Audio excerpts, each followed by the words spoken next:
All right, it is Friday, November 11th. Shout out Veterans Day. Thank you to all those veterans for keeping us safe, letting us do the things we want to do, like this podcast. We have a special episode for you guys. Back off a bye week, Douglas. It felt so good to have a week to ourselves. Both of our teams, the Cowboys and the Steelers, were off. So we decided we're just going to take a week, for ourselves. They got to be pampered for a week. We got to be pampered for a week. We're going to bring here episode 21. We got some headlines. NFL Take It Personal, NFL Shake and Take, the draft of bust. The draft of bust. And then we're going to get some college football to wrap it up. Pack, punt, or pass. And the new segment, PBP Big Board, where we'll do our rankings on the wide receivers of college football that are draft eligible. Douglas, you ready to get it going? Yep, let's do it.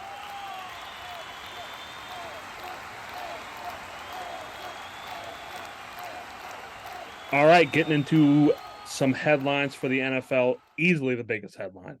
Unbelievable story coming out of Indianapolis, Douglas. Jeff Saturday named interim head coach of the Indianapolis Colts in just a shocking move. I'm not shocked that they fired Frank Reich. It was going nowhere fast with him. I'm not shocked by that. To get a guy who's every Monday morning, he's talking to Mike Greenberg on ESPN, and pull him out of the studio and say, hey, buddy, here's a headset. Go get it done. It's a bananas move. Yeah. Any way you look at it. So I'm interested to hear your thoughts on that. And another fact, I don't know if you know this, nobody in the offensive coaching staff, Douglas. Now, they fired the offensive coordinator. They lost, fired Reich, hired Saturday. Nobody in the offensive coaching staff has play calling experience at any level. Oh, boy. What are your thoughts on the Colts and their coaching situation right now? It tells me, one, that Irsay is playing favorites here. He's trying to give Saturday an in because he's a guy that's on ESPN working, and he probably thinks he's a smart guy and likes him because he played under him and things of that nature. A terrible move, though. I mean, dude, this has never happened in the history of the NFL, ever. Since the merger. Yeah. Nobody who's never had collegiate or NFL coaching experience has never been promoted immediately to I get it's interim, still a head coach. I would never doubt that Jeff Saturday knows the game of football. Being a center in the NFL, you have to know exactly what your offense is trying to do because you're the leader of the offensive line. I don't care if your best player on the offensive line is your left tackle, right tackle, either of the guards. Your smartest offensive lineman has to be your center. Yep. He has to see everything and know what's going on to be able to pick up blitzes and whatnot.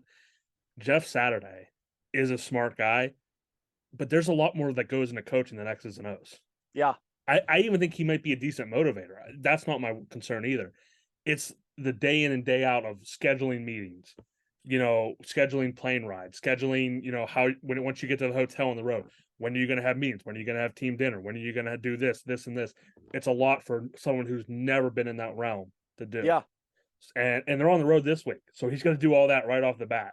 I'm sure Chris Bowers, their GM, I'm sure he'll help and assist at least early on in that. So just a bananas move, though. I mean, do you think it might be a thing where I don't think it'll ever happen, but maybe Saturday's like, hey, Pate, you can be my OC.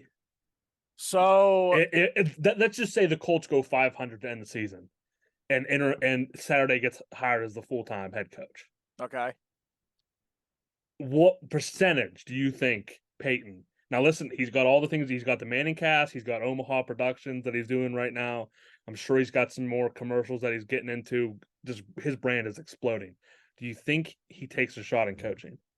I would say no, but I'll tell you a former Colt who I could see them reaching out to take the job of the OC.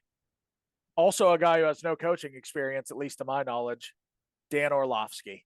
I got a weird. I saw the ESPN roots are there. Yeah. He played with Saturday and backed up Manning at one point.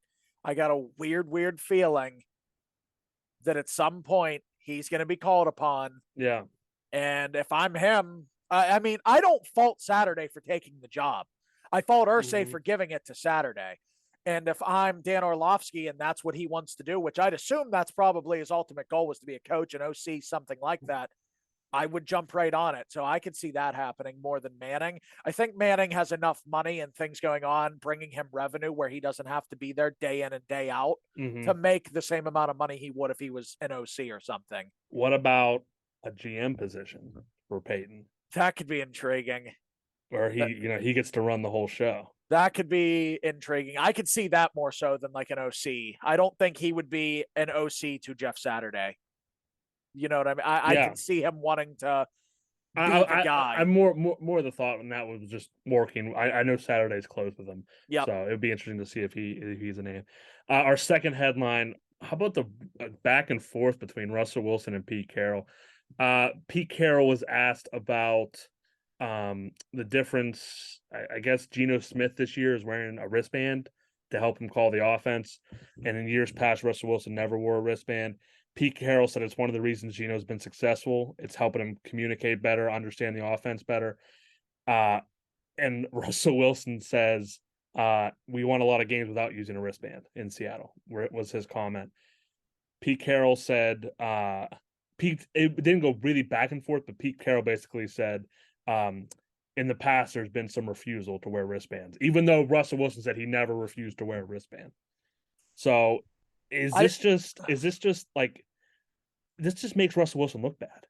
Yeah, I don't like Russell Wilson. I'm going to be honest. He just seems like a little dork. Well, like, I'm why all even on Pete Carroll's side here. I understand you get asked a question about it because Pete Carroll said this, and then Russell Wilson was asked about what Pete Carroll said. Why even respond? You're a member of the Broncos now. You answer questions about the Broncos. This is just some of that leadership stuff that we've been seeing, how much Seattle looks different with a good leader at the helm. So I think he responded because this is a couple of members on the Seahawks have taken shots at Russell Wilson through the course of this year, and rightfully deserved. Again, but why are you letting it into your head?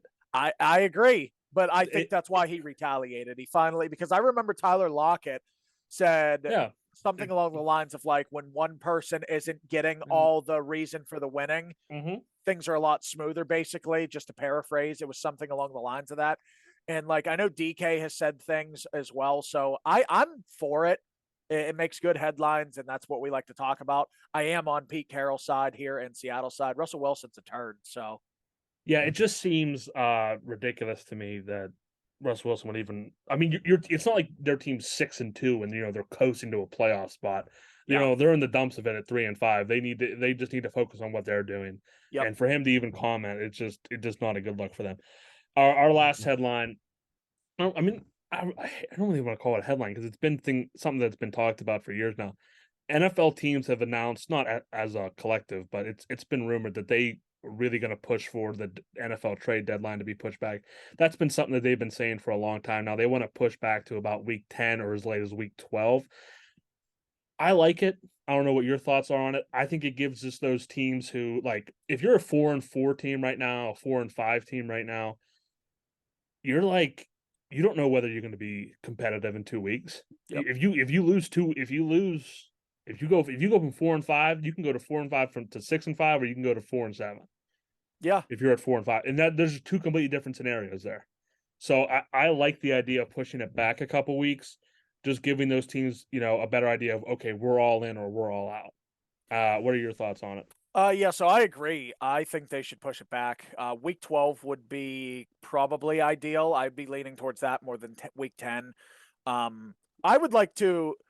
So the Steelers, for example, the 2-6. Say, they go to week 12. This is week 10 coming up right here.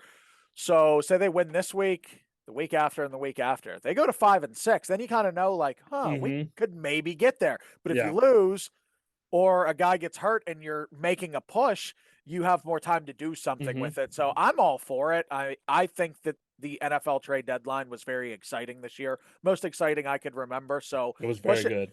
Push it back. Let's stir it up a little more. And some contenders could be making some late moves right around the time that they're going to need these guys. So I'm all for it as well. I like it. Let's get into NFL. Take it personal. Douglas, your Steelers. With Claypool gone, obviously George Pickens is expected to step up and take that number 2 wide receiver role. I think I already know the answer to this question, but I want to hear you explain it more. Would you like to see Steven Sims or Miles Boykins get more opportunities in that third receiver spot, and tell me why? Steven Sims, but I think you have to split them. Sims is going to be a lot better for the little stupid trick plays that Matt Canada calls and the underneath Mm-hmm. stuff and the out routes and things of that nature. But I also want to see Boykins in there too because he's a big guy. He can run downfield, and I want them to throw the ball down the field. I'm Mm-hmm. tired of the out routes. I know they're still going to do them, but I want him to take more shots downfield, and Boykin is your way to do that, opposed to Sims. Sims would be good in the Claypool role as if you're doing a little jet sweep Yeah. or something of that nature. He's quick, he's shifty, he can avoid tacklers, he can get off of tacklers. He's a kick returner for a reason, and he's pretty decent at it. So I like him in that role. If you're doing anything deep at all, I think it has to be Boykins in there, though. Okay. First question to you: is Dallas going to win the OBJ sweepstakes? It's heating up in Dallas right now. Team is calling for him. Yeah. Everybody. That's the thing that's been weird is all the players. I've saw Yeah. Parsons and Zeke both have CD spoke Lamb publicly about today. it. Here's what I'll say. If they get OBJ, if they do get him, Yep. I'd probably put their chances right now. I mean, they have enough cap to do it, and to even if the bidding price gets bid up, I think they have enough cap room right now to stay in it. I think they're around 13, 14, 16, so somewhere in that range, 13 to 16 man. I think they have enough to get in there and haggle with anybody. What I don't want to see happen is them become a 3 wide receiver team. Yep. They need to be a 2 tight end team. They need to be a 2 tight end team, run the football. So Okay. it's not going to be, okay, here we'll spread you out with Lamb, OBJ, and Gallup and Yep. beat you that way with Dak. No, it can't be that. It's got to be run first, and OBJ will be a luxury. He'll Yeah. rotate snaps with Gallup and, just be a good addition to the team, but he's not going to be a focal point. He can't be. If he becomes a focal point for the Cowboys, the season's going downhill fast, is the way I'll put it. I'll put their chances around 35% to get them somewhere Pretty around good there. chance. Pretty good chance, though. But if he does join, I don't want people thinking, okay, he's going to be the number 2 even. I think he'll rotate with Gallup for that number 2 spot. Okay. All right. It looks like he's finally going to be back. TJ Watt coming God. back. Thank God. All signs are point. I haven't heard anything official, but everything I've read says there's good chance he plays Sunday. With only 1 sack on the season, assuming he plays all 9 games left on the Steelers schedule, where should Steelers fans expect he ends up in sack totals?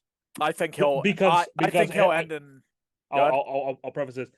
Steelers fans, I mean, even last year, really, I've seen more Steelers fans take more pride in what TJ Watt does than what the team does. Oh, for sure, for sure. You have to find something to root for. They'll just be rooting for him to get sacked just so they can say, TJ Watt only played 10 games, had 10.5 sacks. They'll just say stuff like that.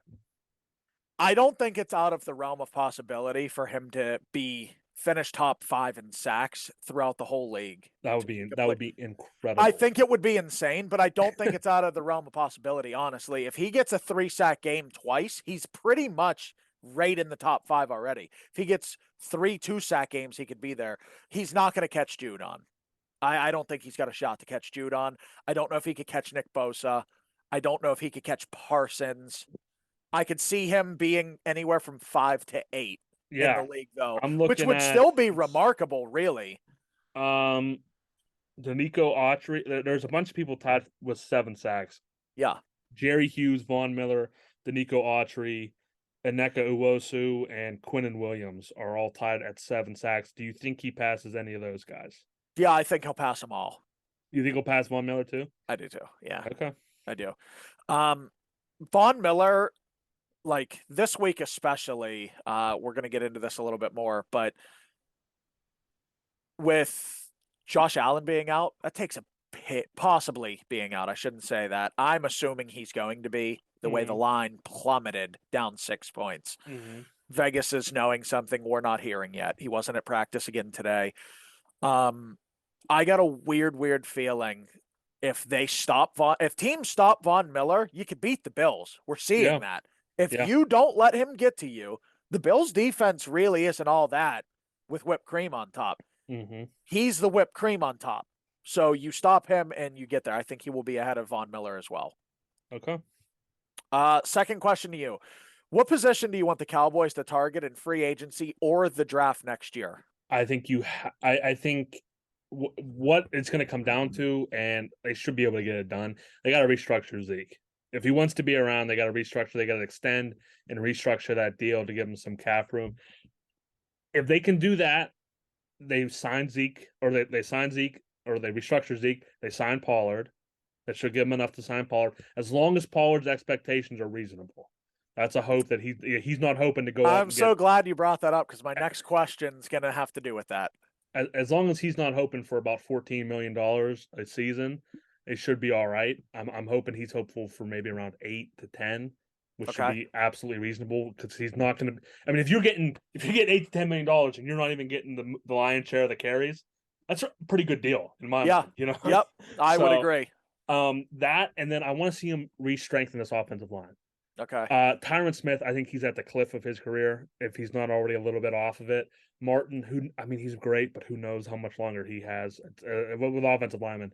They need to just, if they could bring in a couple veterans, maybe one or two, not many. They have a good young core there. Don't know how it's going to work out if they all become starters. So I'd like to have a couple free agents, just to be behind them just in case. But they do have a good young core of offensive linemen. Matt Walesko is a guy they drafted out of North Dakota, super athletic. Josh Ball is the guy who's kind of been disappointing, but another guy that's just super athletic and raw. Isaac Alarcon is a guy who's super raw but unbelievable athlete. They have guys there. They have athleticism. They just got to fine tune it. And if they can get some veterans behind there and just help them, and maybe have to play a little bit here and there, I would love to see that for the Cowboys. Okay.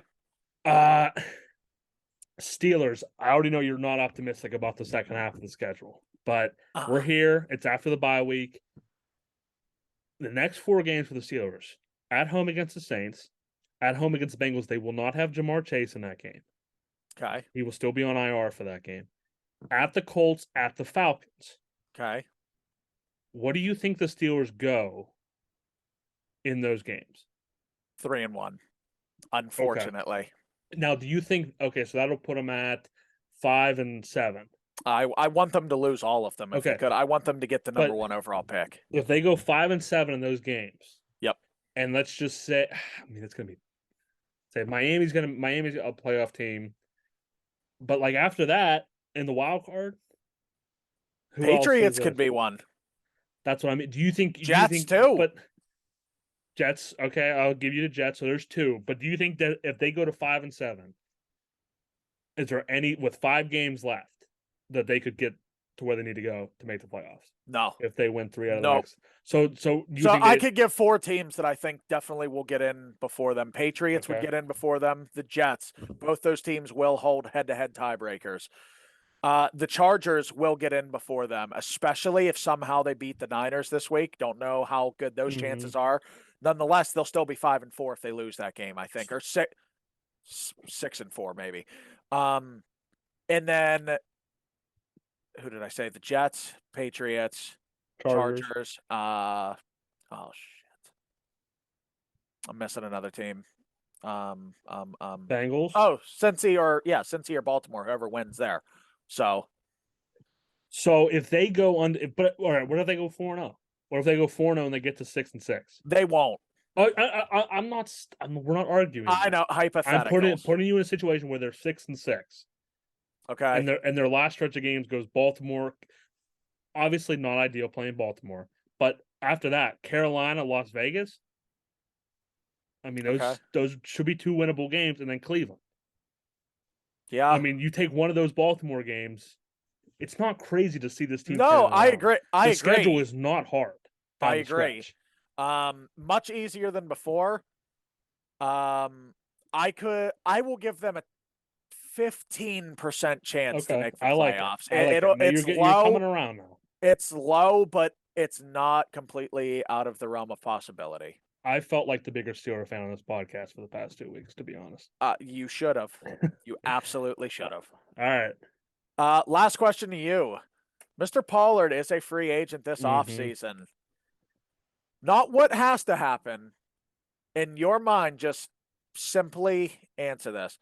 Will the Cowboys be able to extend him? They'll be able to. They'll be willing to pay him, but it's not going to be Zeke money. I don't think Jerry will make that Do you mistake think again. that he will want to stay and take not Zeke money? Depends on what you're getting. If you're giving him 6, I think he'll test the open market. Okay, let me ask you that. Let me ask you this: will he be a Cowboy next year? Ooh, my heart tells me yes. My gut tells me no. Wow. My gut, the running back. Here, I'll pull it up. Now, whose fault would that be at? Would that be? I don't think it's anybody's fault. It's just a point where you have, you just have a good player, and it's his contract's up. I was going to say, so it would just be him wanting to get more money and someone willing to give him that money. It just and really a question for them is going to be: do you they'll have a franchise tag, and do you want to give Dalton Schultz a second franchise tag, or do you want to give Pollard his first? Yeah, which I believe his franchise tag will be around $12 million, which is what you don't want to pay him. Yep. Hold on, let me pull this up. There was a crazy list. Here we go.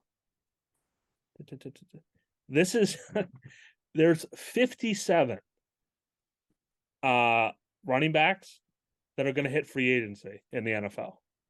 Oh my gosh. Saquon Barkley, Kareem Hunt, Rashad Penny, Jamal Williams, Josh Jacobs, Melvin Gordon, Mark Ingram. Now, a lot of these guys are going to get signed by the team that they're on right now. Yep. Raheem Mostert, Donta Foreman, Mike Boone, Boston Scott, Samaje Perine, Damian Williams, Ronald Jones, Miles Sanders, Giovanni Bernard. Like there's just there's so many more, and Pollard's one of them. I think you're going to see a crazy mishmash of running backs on one team this year and a different team next year. Just a big rotating wheel. Yep. There's going to be a ton of different names and a ton of different cities in that position. So, okay. That's why my gut tells me no. I think you're just going to see a big rotation of running backs. Okay. All right, let's get into shake and take. I'll go ahead and ask mine first. Better game Sunday. This might be an easy one, but we don't know about Allen's status. Better game Sunday. Vikings at Bills, Chargers at 49ers. Which will be the better game? Not on paper, just the better game to watch. I actually think Vikings Bills.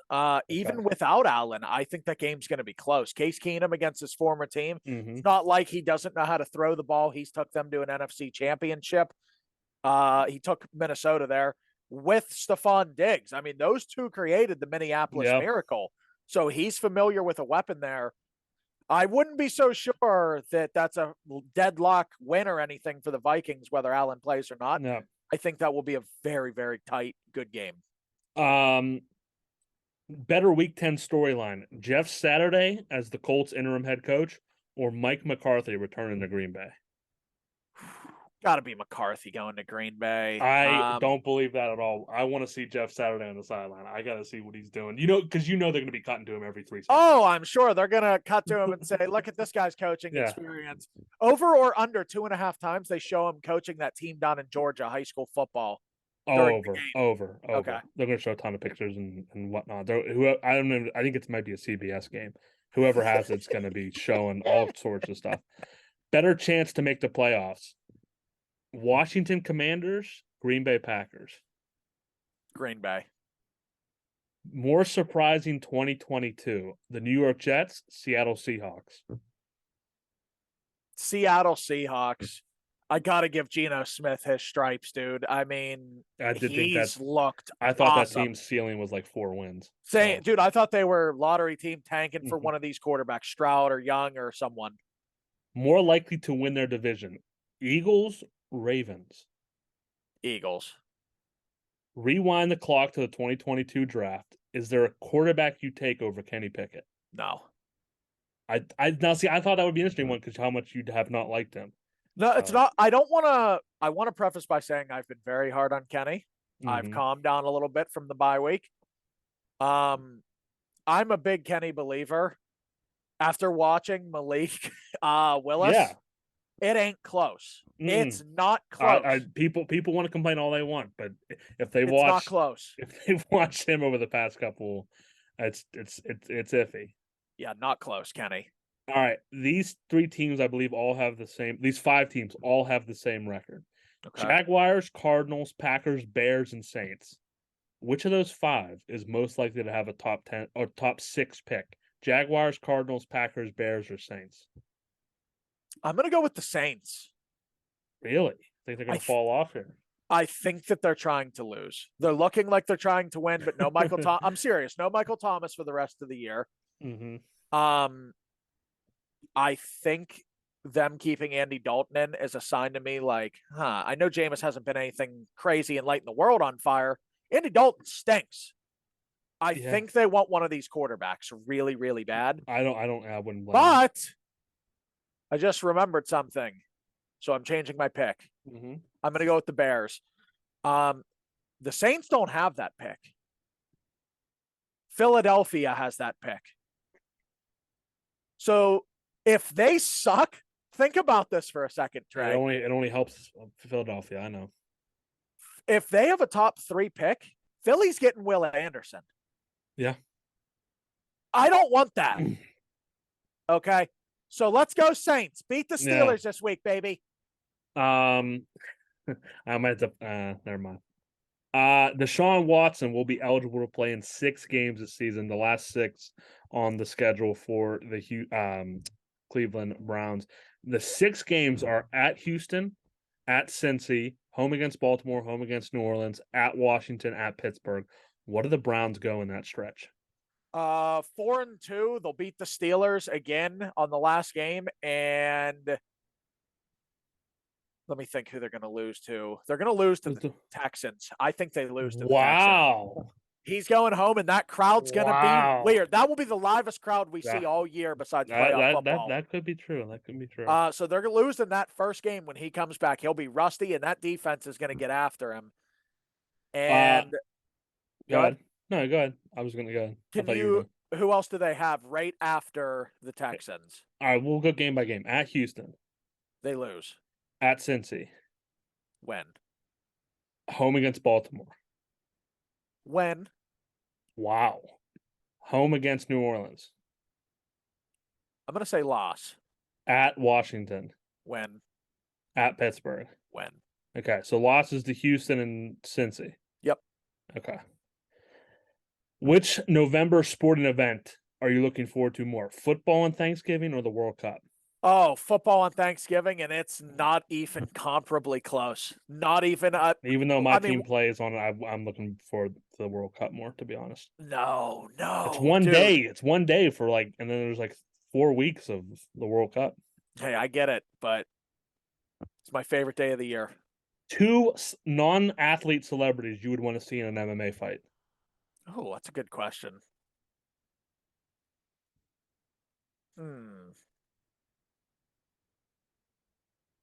Now, let me say this. I want it to be a good fight. I don't want it to be, I don't want you to pick someone you hate against The Rock or somebody.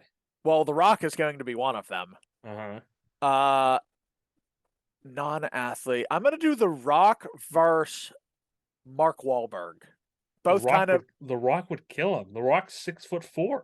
I'm taking The Rock and Wahlberg. Wahlberg's 5'8". Hey, he's jacked though. It's not gonna matter. Same sort of question. 2 NFL players do you want to see in an MMA fight? Can they be former or current? We'll do all time. Again, I want a good fight though. I don't. That celebrity pick was terrible. I want a good fight. Brandon Marshall versus Pac-Man Jones. Marshall's got a ton of size and reach in that fight. Yeah, and Pac-Man is a scrapper, so that's why I think it'd be good. Last question about your Lakers. Do they make the playoffs after a 2-9 start? If they don't trade Anthony Davis and Westbrook soon, season's over. You have to move both. I just said they're an eighth of the way through the season, and they're almost in deadline. If it wasn't for the Houston Rockets losing one more game. So I saw two trade rumors quickly. One was Westbrook to Miami for Lowry and Duncan Robinson. I do that in a heartbeat if they get rid of both of those guys. Why would Miami do that? That seems like they're I guess they want to get rid of Lowry, and Duncan's on a big contract. And then if I only do that if you could do this next one. But hold on, isn't Miami competitive? Yeah, they're good. Aren't Lowry and Duncan Pat Riley like superstars, dude. Pat Riley like superstars.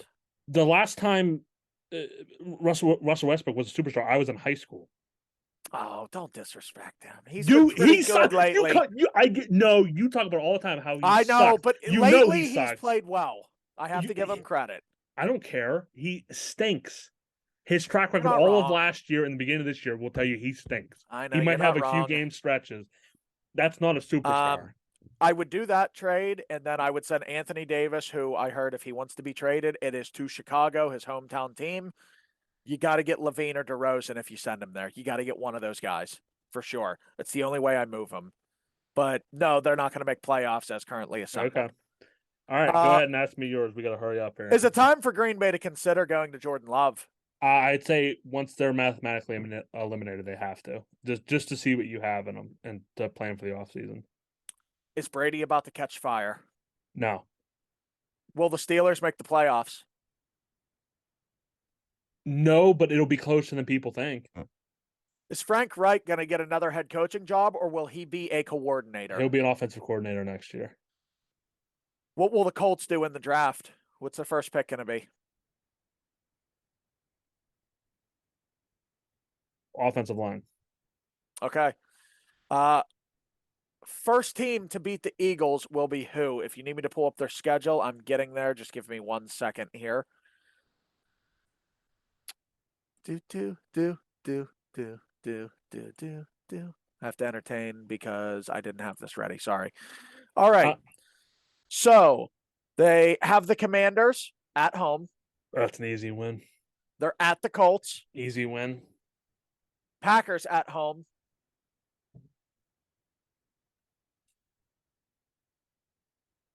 I'm thinking about it, but I'll say no. Okay. Titans at home. This is where I think they fall. I think Tennessee. I think Tannehill will be healthy by then, and they just. I'm just going off the back of Derrick Henry and just saying Derrick Henry is going to be able to run them down. Okay. Just muck up the game, control it. They have a good defense, so December 4th, you have them taking their first loss of the year. They'll be 11-1. Okay.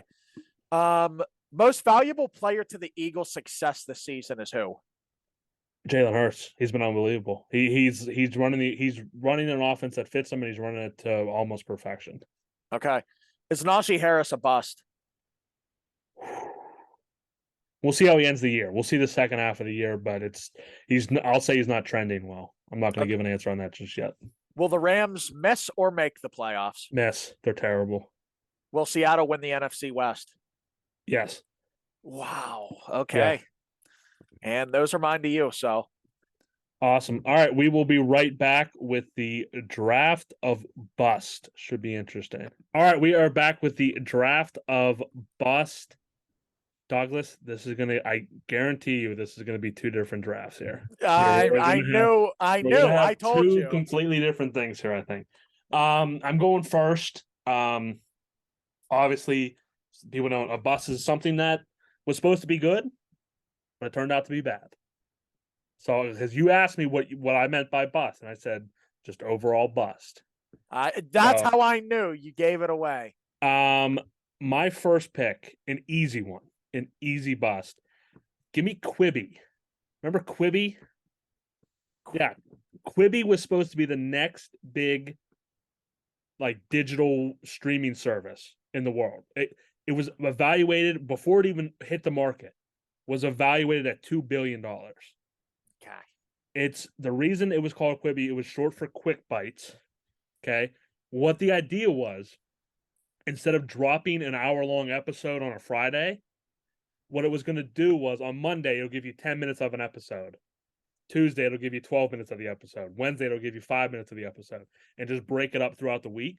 So instead of you're sitting down in your house for an hour watching a show, while your car's getting an oil change, while you're at a restaurant, you're watching 10 minutes of a show real fast.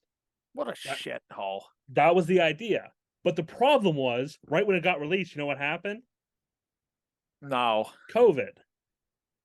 So they thought, well, people would be out doing things. It would be a quick thing for them to do.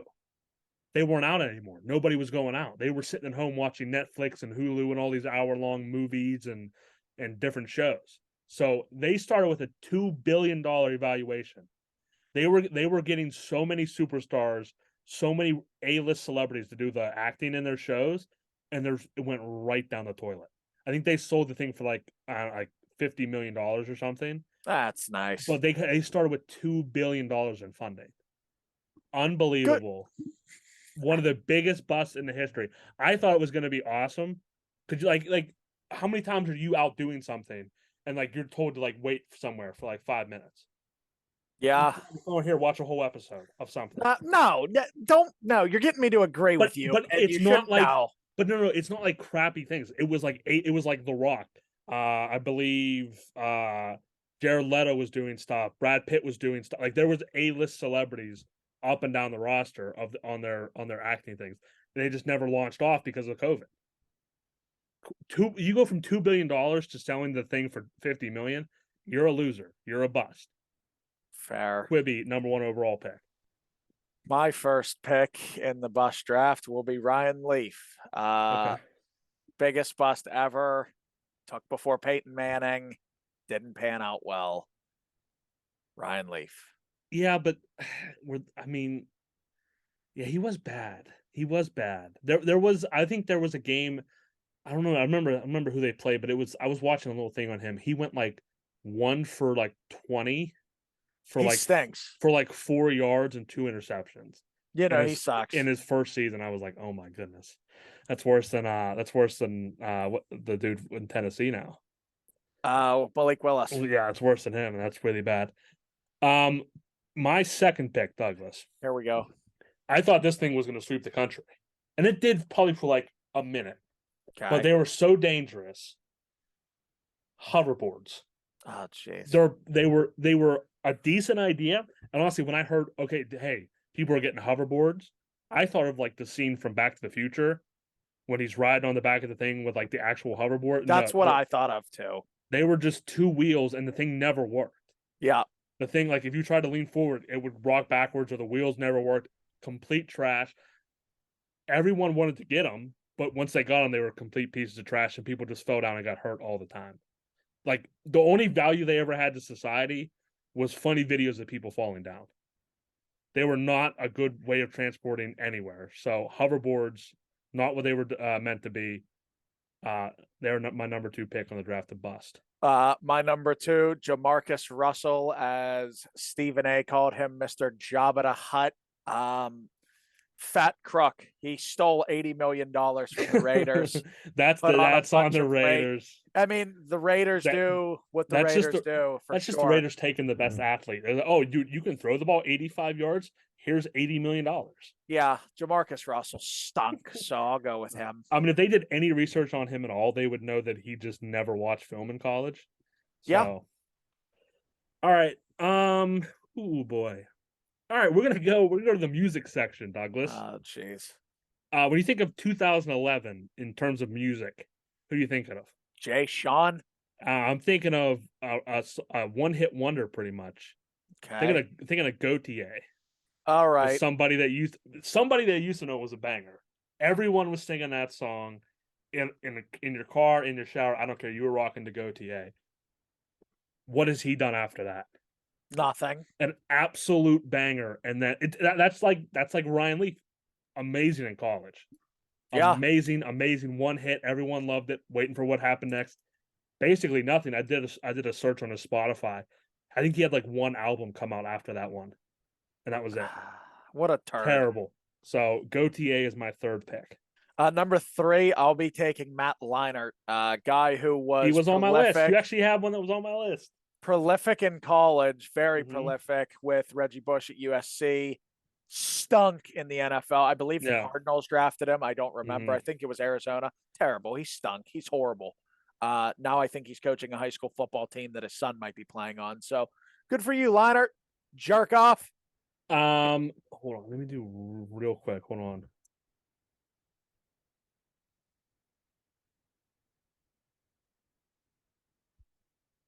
Okay.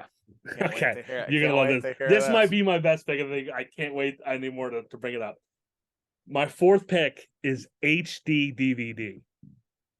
HD DVD was the quickest dyer in the world. Okay. So HD DVD started in 2006, Douglas. Okay. So think of this stretch. You have VHS tapes that dominated from like the 60s until the 90s. Yep. Then in the mid 90s, DVDs took over. Mhm. And then they finally got HD DVDs in 2006. You know what started in 2007? Probably Blu-ray. Netflix Oh, started their geez. streaming service online. You could go to Netflix's website and stream shows. They Well, didn't have phone apps. I don't think they had phone apps just yet, but you can go to their website and stream things.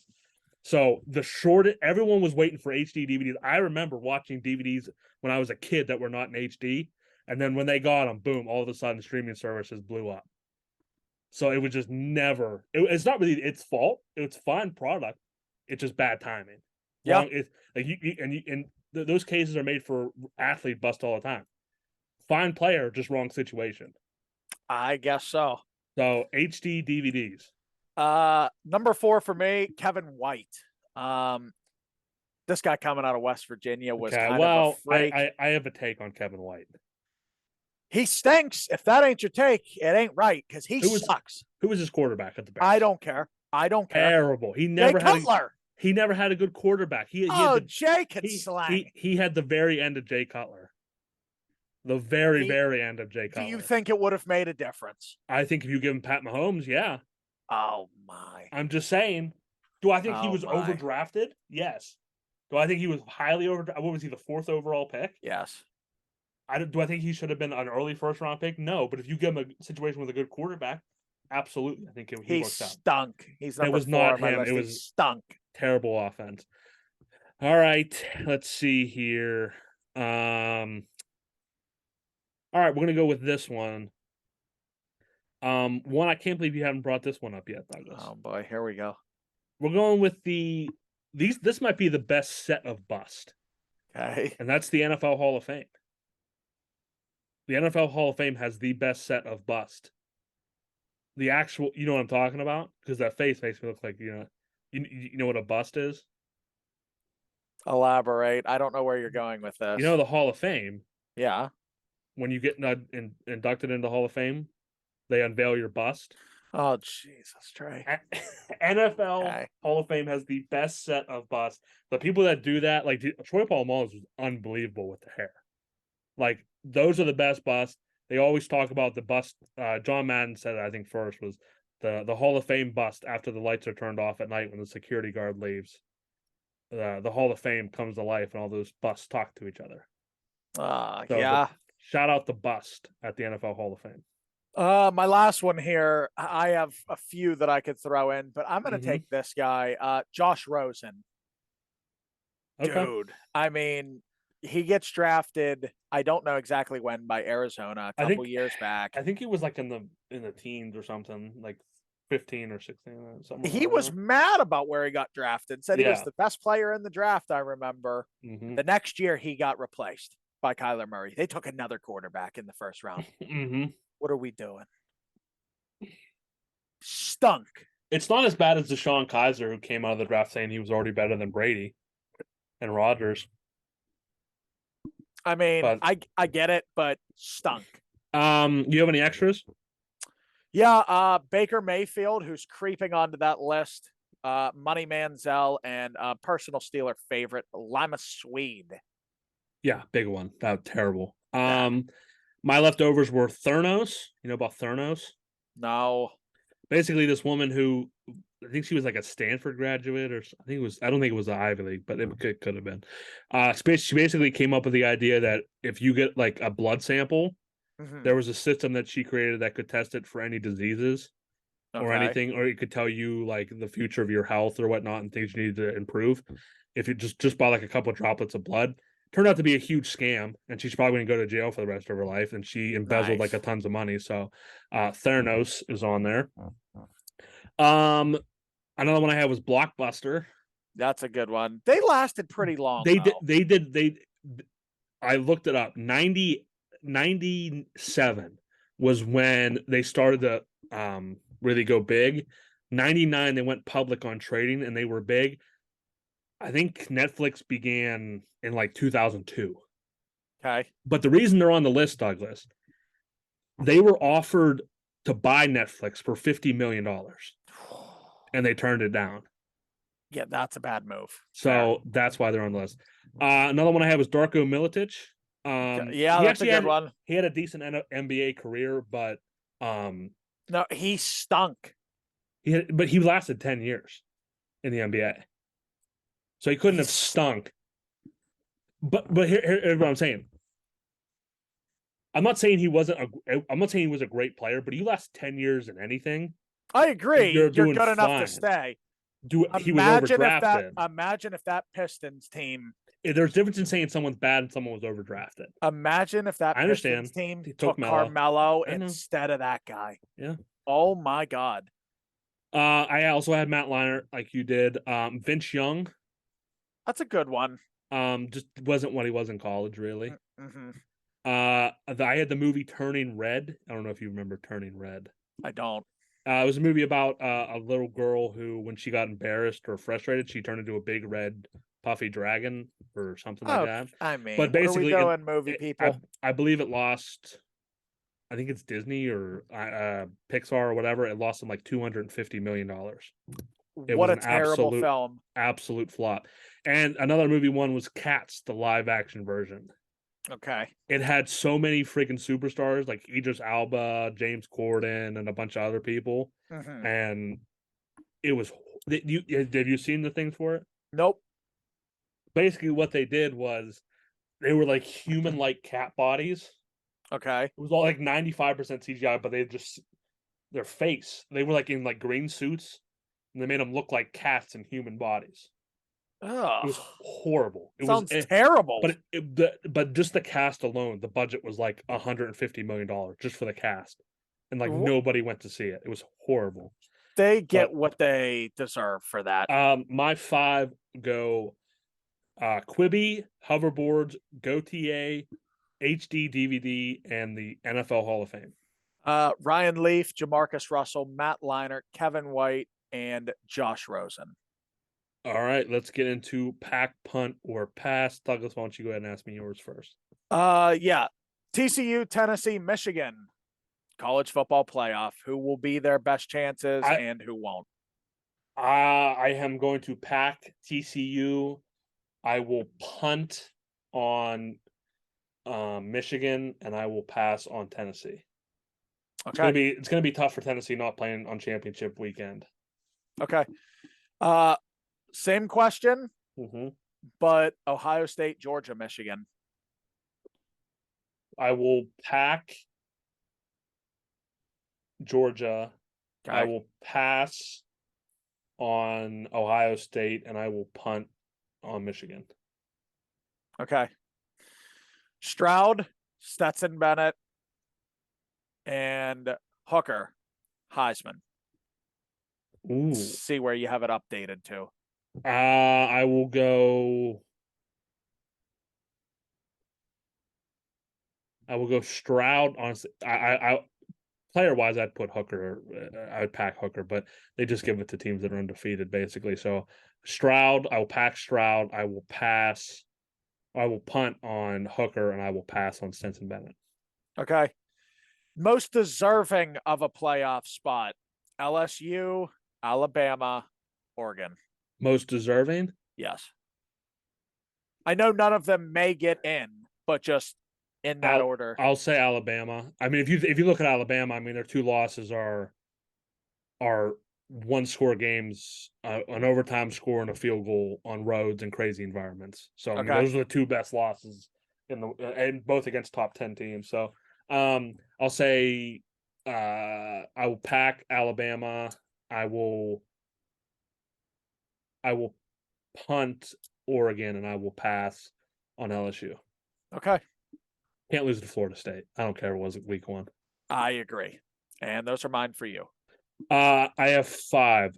Coach you would rather play for. I gave you some Ohio State rivals. So oh jeez. Jim Harbaugh, James Franklin, Mel Tucker. Pack Mel Tucker, punt Harbaugh, pass on Franklin. Franklin stinks. Stinks. Pack, punt, or pass tight ends. Michael Mayer, Darnell Washington, and Brock Bowers. Packing Brock Bowers, punting Michael Mayer, and You're gonna passing. pass on the 6'7" freak. I have to. That dude's so scary. I know, but Unbelievably I scary. have to. Dude, Mayer, they're saying is going to be the first tight end off the board in the top Oh 50. yeah, he is. He is. He'll be So, he's the most well rounded. But Darnell Washington will be a target of mine in the Dynasty Fantasy League because that guy, if you get him in the right situation, oh my goodness. I'm Um, sure. Pack punter pass, bigger 2022 disappointment. Texas A&M, Alabama, NC State. I'm going to pack Alabama. Punt. Oh, no. I'm going to pack A&M, punt Alabama, pass NC State. I didn't expect much from NC State, so I can't really bash them. Pack, punt, or pass, better 2022 surprise. Kansas, Tennessee, UCLA. Pack Tennessee, punt. Oh, that's so good, Trey. I know. It's Pack, not. It's not the better team. It's just which one do you like seeing more? I guess is the question. pack Tennessee, punt Kansas, pass UCLA. Pack, punt, or pass. Coach, it's their time to go. This one will be big for the people that live in our area. James Franklin, Pat Narduzzi, Neil Brown. Pack Neil Brown. Pack Neil Brown, punt Franklin, but it's close. Yeah. And pass Narduzzi. I think Narduzzi gets one more year from me before I just say this guy's completely garbage. I like it. All right, we will be right back with the college football Pack Boys podcast, big board of wide receivers. All right, we're getting into our last segment, the PBP big board. We are ranking wide receivers. Pretty sure I already know your first one, Douglas. Can I guess? If you would like, yeah. Is it Jalen Hyatt? It is not. Wow, shocked. Okay, let's get into it. Go ahead with your first one though. You can go first in these. My first one is going to be Jordan Addison. Ooh. Look, I know that like his numbers haven't really been there opposed to what they were last year at Pitt with Kenny. He had 100 catches last year, almost 1,600 yards, 17 touchdowns. They called some reverse plays for him, and he had a rushing touchdown as well. But he's been nothing short of great this year, and the best weapon USC has still. He, through 7 games, he has 40 catches, 600 yards almost, 7 touchdowns. Probably a top 3 route runner in college football, I would say. I put him in the top 3, no doubt. Okay. So he's just route running matters, especially when you get to the pro level. I think Addison is a clear-cut best receiver in the draft right now. I actually have him ranked at a 9.3. So wow. Yeah, I that's where I'm going with my first one. I am a little bit lower on the wide receivers this year than I am on the running backs. I think it's actually just a better running back class. Okay. The running back market in the NFL is going to be ridiculous with how good the draft class is, and we already talked about this episode. Like 50-some free agent running backs is going to be crazy come draft and free agency time. Addison is not my number 1 receiver. He's my number 2 receiver. Only one guy has stuck out ahead of him. Okay. Quentin Johnson of TCU. This guy is the closest thing we've seen to Julio Jones since Julio Jones was at Alabama. Okay. 6'4", 215 pounds, projected 4.4 speed. Some stats on him. Had a 42-inch vertical jump, broad jumped 11.5 feet, squatted 575 pounds. Unbelievable freak athlete. Yeah. Now, he's got to be able to put it together. He is the best deep threat in college football. Yep. He is Max Duggan's bailout. Hey, he's down there somewhere. Throw it to him. Yep. Now, that doesn't work all the time in college football. I mean, in the NFL. But he is going to be an instant. If he goes to an offense that has good route runners on it already, oh my goodness, look out. Yeah. If he can just be that guy that stretches the field and people have to worry about him going deep on him, and he can stretch coverage, he will be a perfect weapon for somebody early. He'll have to find 2 things. He runs a spread offense, doesn't have a huge route tree, but unbelievable athlete, unbelievable receiver. He's got 42 catches for 650 yards. He averages 15 yards of reception. Unbelievable. 15.5 yards of reception. He has got 4 TDs on the year. Quentin Johnson. I got an 8.8 for him, but Addison is very close for me. Okay.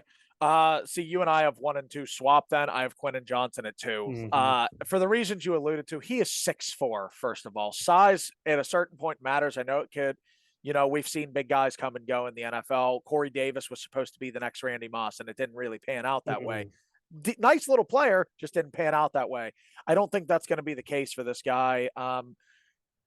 If you're projecting a guy to be with 6'4" height, 200-pound frame, and run like the wind and jump out of the gym, Yeah. as long as you can get him the ball, I have no doubt in my mind he's unable to perform and put up big numbers. So, alluding to the reasons that you already gave us, so I don't waste too much time, he is my number 2. I have him at a 9.1. Yeah, my second one, Jordan Addison, just going off of what you said, easily for me, a top 3 route runner, if not the guy. No, to match it, he's got incredible speed. He's the closest thing. I think he's taller than Antonio Brown, but in terms of smoothness, like there's just certain guys who play the position that are just super smooth. Like Garrett Wilson, Chris Olave, those guys, he's up there with those guys in terms of smoothness. Like it takes grace to play the wide receiver position. You have to be quick on your feet, light on your feet, be able to cut, turn. There's just certain guys who do it better than others. Jordan Addison is one of those guys. Incredible route runner. Yeah, he's not having as good a year as you would hope because he unbelievable. I mean, Blitnikoff Award winner, of course, but just last year, I think it might be the offense that spread off. I think it's the spread offense he's just not used to doing. Like being in the pro style offense that he ran at Pitt, he was just so much more versatile, and teams had to worry about the run so much more than they do against USC. So, yeah, Jordan Addison, my number 2. I gave an 8.7. Okay. My third here, little bias pick. I know he hasn't played much this year. I'm taking Jackson Smith-Njigba. He's only played, it says 3 games. He's played less than that. He's got hurt in 2 games and exited, 1 in the first quarter and 1 in the second quarter. So he hasn't even played 8 quarters yet. But just based off of last year, best route runner on the team. I don't know if he would be now. Marvin Harrison Jr. is really coming into his own shell. But this guy last year in 13 games had 95 catches, 1,600 yards, and 9 touchdowns, averaging 17 yards a catch. He's a very good route runner, 6-foot frame, 200-pound body. He's not the fastest guy in the world. He's not the slowest guy in the world, but he's quick off the release.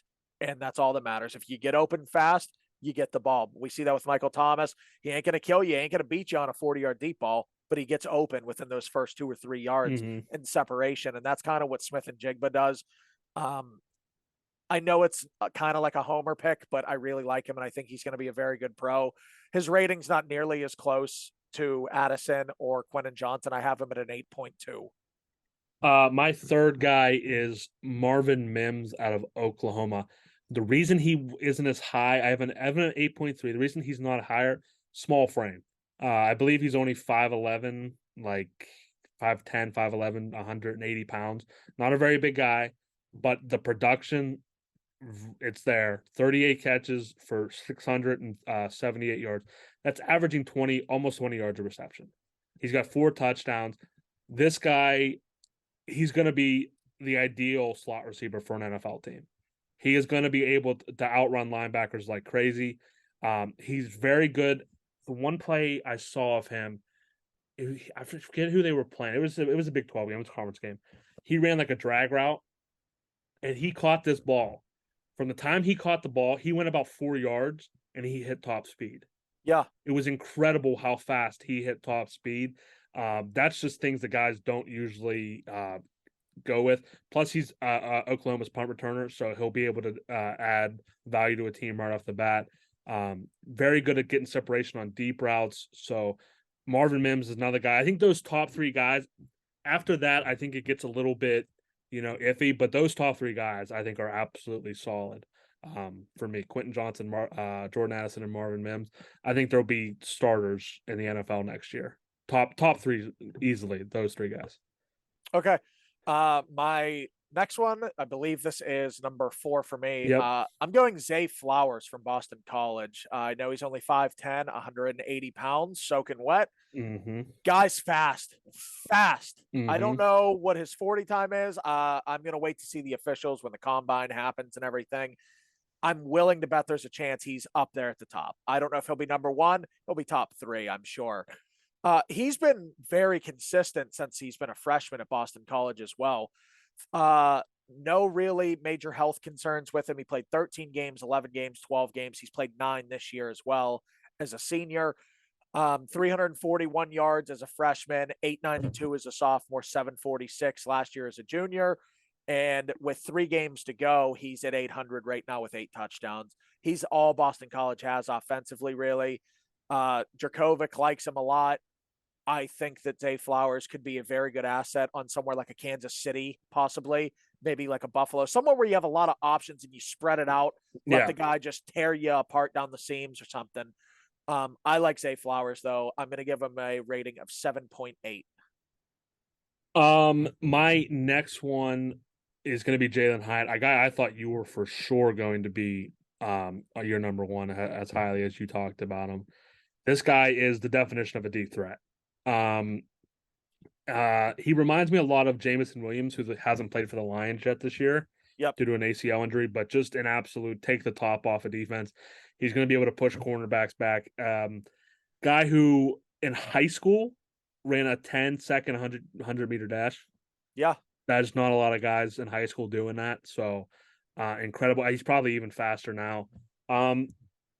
My big concern is route running ability. A lot of these track guys, like Anthony Schwartz, is a guy who played at Auburn, and if you're creative enough to get him the ball in situations where he just has to go forward and just use that speed, it's a different thing. But when you have to get crafty and create openings for him, and he has to be able to create separation as a route runner, is where I get concerned for him.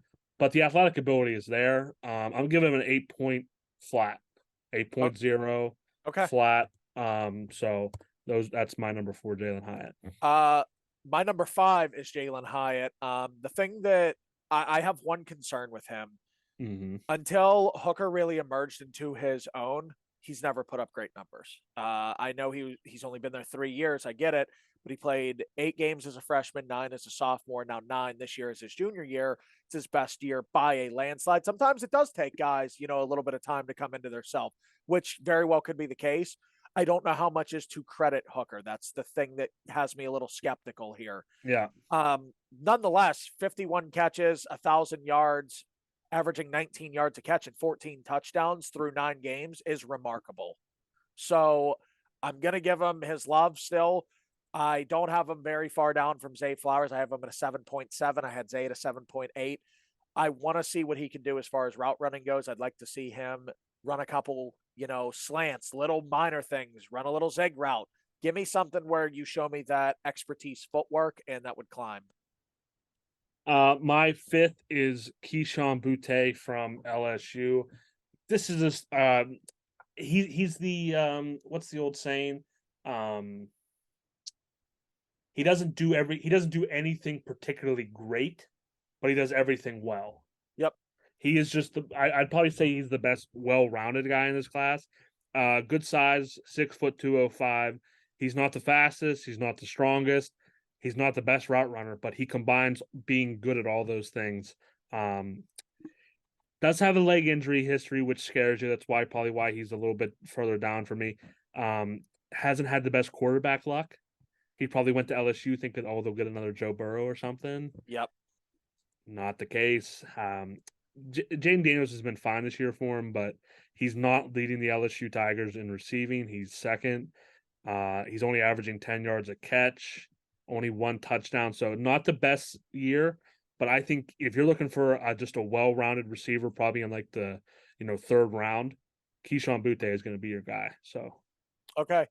6th for me, Josh Downs from North Carolina, 5'10", 180 pounds. Last year went from, I know he had Sam Howell, who was, very good. mm-hmm. But as a sophomore last year, he played 13 games. He had 101 catches, 1,300 yards, averaging 13 yards a catch and 8 touchdowns. This year, he's only played 7 games. He's dealt with an injury. 63 catches, 700 yards, and 8 touchdowns. So the production is still there. The health is the concern for me. You don't like to see guys missing games. His freshman year, he only played 4, whether that was due to red shirt, blowouts, whatever the case would be. I don't know. But the health seems to be a concern for me, but the potential's all there. I mean, he's doing it night in, night out. Anytime he plays, he's putting up the numbers, and he's a very solid weapon. I'll be giving him a rating of 7.5. My sixth one is one you already had, Jackson Smith and Jigba. Do I have to take anything else besides 15 catches for 347 yards in a Rose Bowl? Yeah. I mean, it's like they weren't even covering him. That's that kind of stat line where, like, you know the plays where, like, it's like you see it in high school games every now and again where the player comes to the sideline but doesn't go off the field. Yeah. They just snap it. Like, that's literally, it's like they ran that play 15 times. He averaged 23 yards a catch in that game. Injury concerns have definitely dropped him in my rankings. I have him at a 7.8. I think he'd probably easily be in the 8s if he had a better year this year. It's just so scary at that position where you're running all the time as a receiver. If you have leg injuries or injuries that prevent you from running well, it's a scary, scary thing. So I'm a little bit hesitant. All the talent's there in the world. If he's healthy, he's a top 4 receiver. He probably jumps above Hyatt for me. Okay. But he's just not right now, and he has every chance to climb for me. If he shows well throughout the process, I definitely could see him jumping into my top 3 or top 4 or even 3 receivers in this class. Okay, and my last one here, I'm going back to someone you touched on already. I'll be taking Marvin Mims from Oklahoma. 5'11", 180-pound frame, solid build, not too heavy. Could probably use another 10 to 15 pounds. I don't think it would kill him. But he's been very consistent since he's been a freshman at Oklahoma, and you like to see consistency. You like to see games played. You like to see production, and he has all of that. Freshman year, 37 catches, 610 yards, 9 touchdowns, and he was averaging 16.5 yards a catch freshman year, 22 yards a catch last year as a sophomore, and almost 18 this year as a junior. You like a guy that can pick up yards after the catch or just run down the field, and he can do that. So I will be putting Marvin Mims in here. He is my last one. His rating will be a 7.4. My last one is a guy you already talked about, Zay Flowers. Listen, this guy is the complete Boston College Eagles offense. He's got 60 catches. The next highest on the team has 22. He has 60. 791 yards, 8 touchdowns. The highest running back on the team has just over 300 yards rushing. This offense completely stinks. Phil Dracovic feels so bad for him because this is not how he deserves to go out of college. Even though his passer rating is actually kind of decent, his offensive line's terrible. Besides Flowers, there's no skill around him. But Zay Flowers, you talked about it, tiny frame. Yeah. This is a guy where, like, you're probably gonna want to get him screen passes. You're gonna want to get him jet sweeps. You really don't want him getting hit. Yeah. Because I have him listed at 5'10", 170 pounds. Yep. Let's just say that's bulked up a little bit. If he's actually, 5'10", 160, 165, if he gets hit by an NFL linebacker, he's going to explode. He's going to have serious medical concerns. Yep. So, but the production is unbelievable. The guy flies, gets open. He's not going to ever probably be a number 1 receiver on your team. But if you throw him in the slot and you have a good outside receiver that people have to worry about, dude can be super productive for you. So Zay Flowers is going to get a 7.5 for me in my rankings. All right, that was it for episode 21. Be sure to check out episode 22 where we're giving you guys our picks for it's week 11 of college football and week 10 of the NFL. Yep. Oh my goodness, how time flies, huh? It's a shame. All right, that was it. Douglas, anything for the people? Thank you, guys, and thank you for allowing us to have a bye week. It was nice, Yes. But we are back and back to business.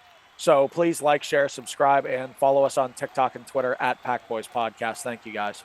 Awesome. We'll see you guys.